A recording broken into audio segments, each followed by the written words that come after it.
তোমার সাথে আমার জরুরি কিছু কথা আছে। আমি জানি তুমি আমার কথার কখনো অবাধ্য হবে না, তাই বাবা হিসেবে আমি একটা দায়িত্ব পালন করতে চাই। তুই আমাকে কথা দে, তুই ওকে বিয়ে করবি। কি বলছো এইসব? তোমার কি মাথা ঠিক আছে? তুমি চুপ করো, আমি ওর সাথে কথা বলছি। বাবা উনি আমার ভাইয়ের ওয়াইফ, এইটা তো কখনোই চেঞ্জ হবে না, এটা ইম্পসিবল। সরি বাবা। তাহলে শোন, তুই যদি রাজি না হোস আমি জয়কে নিয়ে এই বাড়ি থেকে চলে যাব। আমি জানি আপনি আমাকে কোনোদিন ক্ষমা করতে পারবেন না। আমার কারণে আপনাকে এরকম একটা সিচুয়েশন ফেস করতে হচ্ছে। আমিও সরি। আমি একটা মেয়েকে অনেক ভালোবাসি। আমার জীবনে একটা মানুষ থাকার পরেও আমি অন্য আরেকটা মানুষকে বিয়ে করেছি। আমার যে এখন কি করা উচিত এটাই বুঝতে পারছি না। তোমার সাথে যেটা হয়েছে এটা অনেক খারাপ হয়েছে। আমি না জাস্ট একটা জিনিস জানি, আমি তোমাকে অনেক ভালোবাসি। আপনি এসছেন? বাবা মা আপনার জন্য অপেক্ষা করতে করতে ঘুমিয়ে পড়েছে। আমি আপনার জন্য ডিনার রেডি করে রেখেছি, আর আমিও খাবো না, খাইনি। খেয়ে আসছি বাড়ি থেকে। আমি আজকে প্রমের সাথে দেখা করতে গিয়েছিলাম, ওকে আজকে সবকিছু বলে এসেছি। জি। ওকে এটাও বলেছি এদিকে সবকিছু সর্ট আউট করার পরে আমি এই সম্পর্কটা শেষ করে ওকে বিয়ে করবো। শুরুতে একটু কান্নাকাটি করছিল, পরে বুঝিয়ে বললাম আসলে অনেকদিনের সম্পর্ক তো, কেউই কাউকে ছাড়া থাকতে পারবো না। কিন্তু দেখেন আমি না আপনার জীবনের ভালো মানুষটা না হতে পারলেও আপনার জীবনের খারাপ মানুষটা হতে চাই না। আমি চাই না যে সেলফিশের মতো নিজেরটা নিজে গুছিয়ে দেন, হঠাৎ করে আপনাকে ডিভোর্স দিয়ে গায়েব হয়ে যেতে। ভাইয়ের কাছে শুনেছি আপনি জব করতে চাইতেন, জি। শুরু করছেন না কেন? এখানে আপনি আপনার মতো এক্সপিরিয়েন্স গ্যাদার করতে থাকেন, আপনি ওখানে সেট হয়ে গেলে তখন আমরা মিউচুয়ালি ডিভোর্সটাও কমপ্লিট করলাম। জি, আমিও ভাবছিলাম আমার কিছু একটা করা উচিত। এসির টেম্পারেচারটাকে একটু বাড়িয়ে দেওয়া যায়? আপনাকে একটা কথা বলবো? জি। আমার মনে হয় আপনি আজকে উপরেই ঘুমান। কোনো সমস্যা নেই, আমি এখানে ঘুমাবো। আপনি এখানে ঘুমান, আমি বাইরে ম্যানেজ করে নিচ্ছি। আপনাকে একটা কথা বলি। জি। আপনি এভাবে বাইরে গিয়ে ঘুমালে বিষয়টা ভালো দেখায় না, বাবা শুধু শুধু সেলিব্রেট করবে, তাই আপনি এখানেই ঘুমিয়ে যান। আপনাকে একটা কথা বলি, আমার বাবা আপনার থেকে আমি অনেক একটু ভালো চিনি, আমাকে ডিল করতে দেন। আসসালামু আলাইকুম বাবা। ড্রয়িং রুমে গিয়ে এসিটা ছেড়ে সোফায় ঘুমিয়ে পড়বি। আমি যখন সকালবেলা এসে জিজ্ঞেস করব এখানে শুয়েছিস কেন, তুই বলবি ঘুম এসে গিয়েছিল, শুয়ে পড়েছি। সরি, বুঝলাম না বাবা। বদল যা। বাবাকে ডিল করে আসলেন? জি। তাহলে চুপচাপ ঘুমিয়ে পড়ুন। আম সরি, আমার মনে হয় আজকের রাতে আমাদের দুজনকে নিচে ঘুমাতে হবে। সমস্যা নেই, আমি ম্যানেজ করছি। দেখুন আপনাকে একটা কথা বলি, বিছানাটা যে ভেঙেছে এটা আমি কালকে কোনো এক ফাঁকে ফিক্স করে ফেলবো। বাবা মাকে বলার দরকার নেই, ওনারা ভুল বুঝবেন। কিছুদিন আগে যে মানুষটাকে ভালোবেসে বিয়ে করেছি, আজকে তারই ছোট ভাই আমার হাজবেন্ড। কিন্তু কিছু করার ছিল না, আমার কিছু বলার ছিল না। যখন আমি ভেবেছি যে ঠিক আছে এবার কোনোভাবে সংসারটাকে গুছিয়ে নেই, তখন দেখলাম সেও আমাকে ছেড়ে দিয়ে তার জীবনটা গোছাতে যায়। এখানেও তো আমার কিছু বলার নেই। কিছু কিছু মানুষ পৃথিবীতে আসলে কিছু পেতে আসে না, আমি হয়তোবা ওই মানুষগুলোর ভেতর একজন। আম রিয়েলি সরি, আসলে আমার আজকে একটু ঘুম থেকে উঠে দেরি হয়ে গেছে, তো সেজন্য নাস্তাটা বানাতে একটু লেট হয়ে গেল। প্রবলেম নেই, আমি একটু বেরোচ্ছি। আপনি প্লিজ না নাস্তাটা করে যান। আমার একটু রাশ আছে, এখন বেরোতে হবে, খাবো না। 2 মিনিট লাগবে বসে নাস্তা। কথাটা কেন বুঝতে পারছেন না? আমার যদি ক্ষুধা থাকতো আমি নিজে খেয়ে নিতাম, প্লিজ।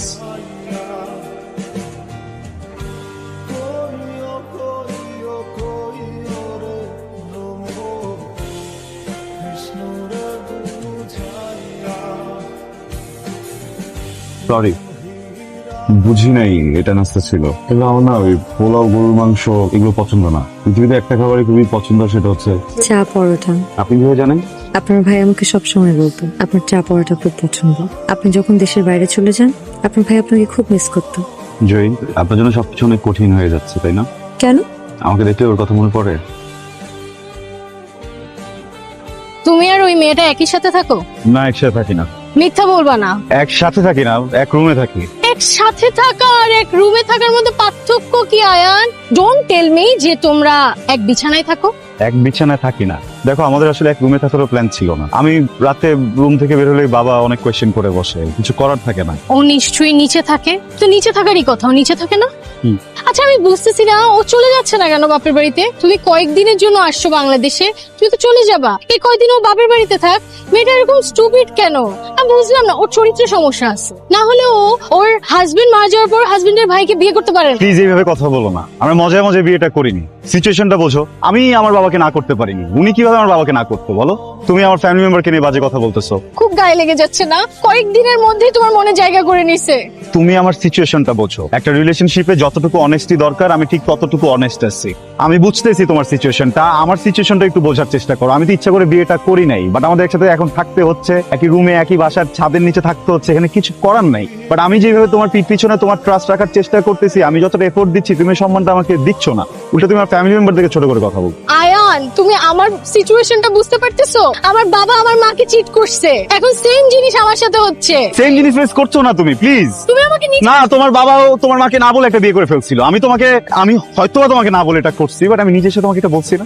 আমি কি তোমার কাছে কোনো মিথ্যা বলছি? আমি তো সেটা লুকাইতে পারতাম। কয়দিন পরে আবার চলে যাবো বাইরে, আমি এই কয়েকদিন তোমার কাছে সবকিছু লুকিয়ে তোমার সাথে এইভাবে দেখা করে ঘুরে ফিরে চলে যেতে পারতাম না? আমি সরি, দোষটা আমার। এটা কি আমার মেনে নেওয়া সহজ? এভাবে বলো না প্লিজ, ভালো তো বাসি তাই না? না হলে তো এত কিছু এই পর্যন্তই আসতো না। ঠিক আছে, আমিও সরি।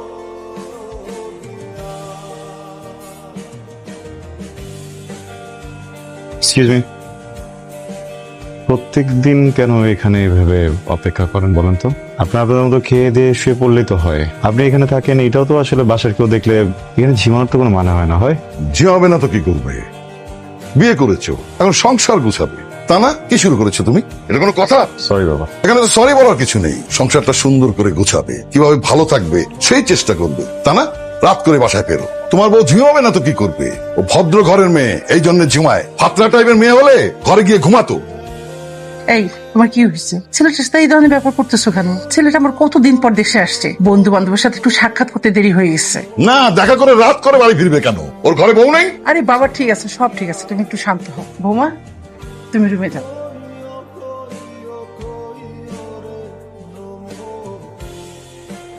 Excuse me. জি। জি শুনুন, আপনি কি ঘুমাচ্ছেন? না, বলুন। আপনার সাথে একটু কথা বলা যাবে? জি। আচ্ছা, আমি তো অনেক লেট করে আসছি। আপনি তো আমাকে খাবারের কথা জিজ্ঞেস করলেন না, আমি খাবো কিনা, খেতেও বললেন না।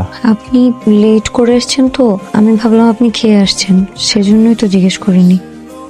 এটা কোনো কথা না? একটা মানুষ তো 2 দিন বাইরে খেতেই পারে, এর মানে তো এই না যে সে এভরিডে বাইরে খাবে, তাই না? আমি তার উল্টা ভাবলাম যে আমি বাসায় এসে খাবো। মানে আপনি লেট করে এসেছেন তো এই জন্য আমরা 3 জন আপনাকে রেখে খেয়ে ফেলেছি। ঠিক আছে, গুড নাইট। আমি কিছু করে দেই? না, প্রয়োজন নেই। কিন্তু একটা কথা কি জানেন, মানুষের বাসায় ফ্রিজ কেন থাকে? যেন সবার জন্য রান্না করা হয়। কেউ যদি কোনো কারণে একদিন না খেতে পারে, খাবার যেন ফ্রিজে রেখে দেওয়া হয়, পরে লাগলে যেন সেই খাবারটা গরম করে খাওয়া যায়। ঠিক আছে? উঠতে হবে না, আমি খাবো না।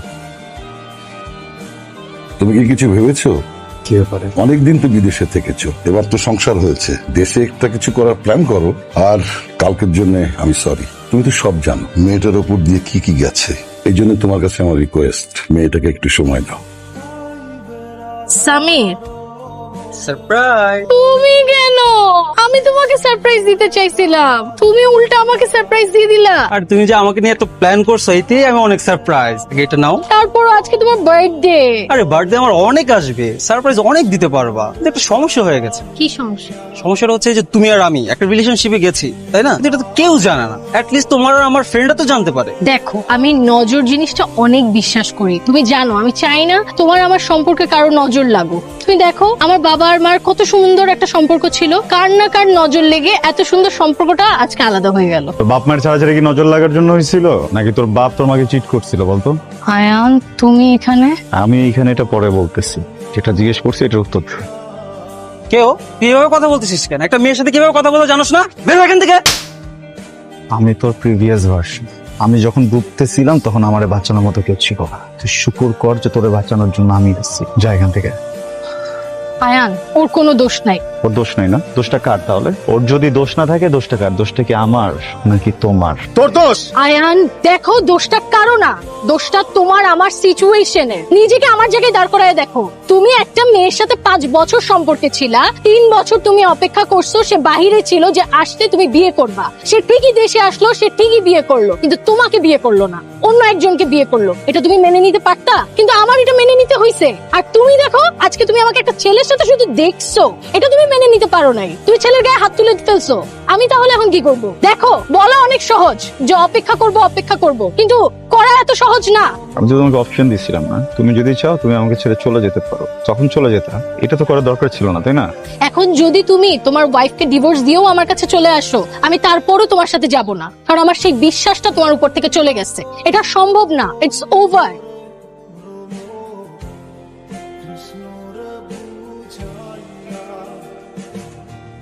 আপনি যদি কিছু মনে না করেন, একটা কথা বলবো।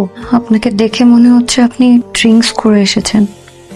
এক তো এত রাত করে বাসায় ফিরেন, তার মধ্যে আবার ড্রিঙ্কস করেছেন। ঠিক আছে, আপনি প্রমির সাথে দেখা করতে গেলেন। প্রমির নাম মুখে নেবেন না, আপনার কোনো রাইটই নেই প্রমির নাম মুখে নেয়। আপনার মতো একটা মানুষের লাইফ ঠিক করতে যে আমার বাপ আমারে ফাঁসাইছে, আমি এই জন্য আপনারে বিয়ে করছি। প্রমি সবকিছুতে পাজলে আরেকটা জায়গায় চলে গেছে, পুরো ফাকড আপ লাইফ আমার, জাস্ট বিকজ অফ ইউ। চাই কিনা আমার কি দোষ বলেন তো? এক তো আপনার ফ্যামিলি আমাকে জোরপূর্বক আপনার সাথে বিয়ে দিয়েছে। আমি তো একবারও বলিনি যে আমি আপনাকে বিয়ে করতে চাই। আমি কি কাউকে কিছু বলেছি? আমি কি আপনাকে কিছু করেছি? আপনি যেভাবে চেয়েছেন আমি তো সেভাবেই থাকছি। তারপরেও আমার দোষ, সবকিছুই আমার দোষ। ঠিক আছে, আমার সাথে তা থাকা লাগবে না। আমি আমার মার বাড়িতে চলে যাচ্ছি, আমি কি আপনাকে ডিভোর্স লেটার পাঠিয়ে দেবো। আমি সরি, আমি এভাবে রিয়েক্ট করতে চাইনি।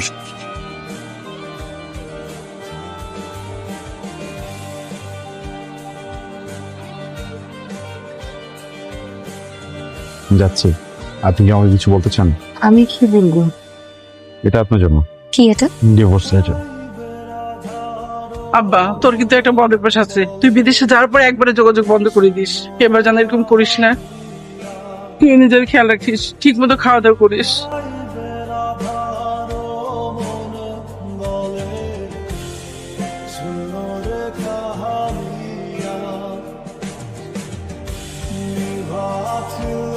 প্রিয় বউ, আমি আসলে খুব সরি। এই পুরোটা সময় হাজবেন্ড হিসেবে যেভাবে থাকা উচিত ছিল সেইভাবে থাকতে পারিনি।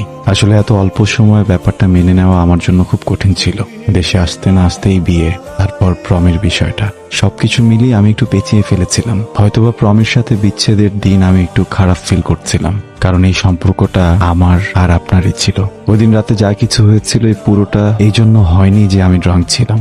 আপনি আমার ওয়াইফ, আসলে একটা অধিকারের জায়গা আছে, কিন্তু এরপর কি বলবো না বলবো বুঝে উঠতে পারছিলাম না। ভেবেছিলাম হয়তো আপনি কিছু বলবেন, আপনিও কিছু বলেননি, আর আমিও কিছু ফেস করতে পারছিলাম না। কিন্তু এখন বলতে চাই, আমি আপনাকে ভয়ঙ্কর ভাবে ভালোবাসতে চাই, একটা সুন্দর সংসার সাজাতে চাই।